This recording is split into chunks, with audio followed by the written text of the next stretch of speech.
Оның жаңағы серігі Иблис.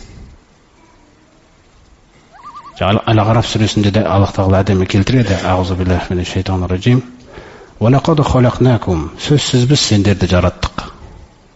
Сумма сауарнакум. Сосын сендерге бейне бердік, жердің бетіне таратып жібердік дегендей. Әуелгі адамды жараттық та, сумма қулна лил малаикати усджуду ли адама.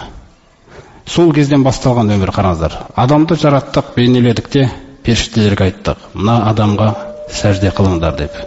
Яғни мынаны мен жерге тағайындайын деп жатырмын. Мынау үшін бүкіл әлем жаралып тұр, мына адам үшін. Мына бүкіл әлемнің ғұмыры осы адамның несімен аяқталады, есебімен. Бүкіл жер, аспан, түгел нәрсе қияметте құлайды, осы адамның, қаралар. Осы адамды мойындаңдар, менің таңдауымды дейді. Содан періштелер деген тақуалар гүр етіп құлайды сәждеге. Іштерінде біреу тұрып қалады. Илля иблиса дейді. Ол Иблис еді. Алла Тағала түсіндіреді, кәна минал джин, ол жындардан еді дейді. Түсіндіңіздер ғой? Жыннан еді дейді ол. Ана ылғи періштелердің арасында өмір сүргеннен кейін, сосын сынақ кемесі, сынақ келмейінше жаңағы сурет ашылмайды. Сынақ келген кезде сурет ашылады. Мысалы, жап-жақсы адам болып отырамыз, сосын жаңағында біреу келіп қарыз сұраған кезде, бар ақша, жоқ деймін, сурет ашылды. Алла Тағала көрді суретті.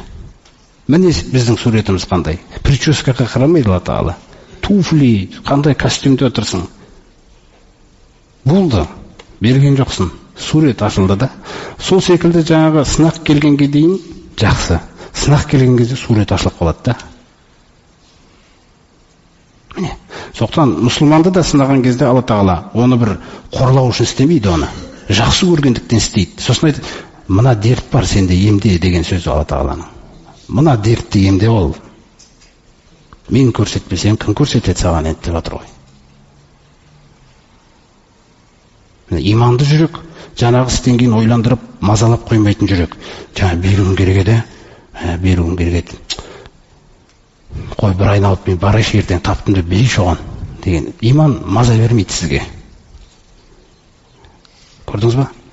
Сол жаңағы Иблис сәжде жасамады. Періштелердің қасында жүрген кезде ол да білім иесі. Сосын періштелер деген нәрсе, ол сондай қарапайым олар. Мықты тақуалық иесі ғой. Бірақ ана Иблис қастарында жүрген кезде, Иблис сөйлегенмен араларында, отыра береді олар.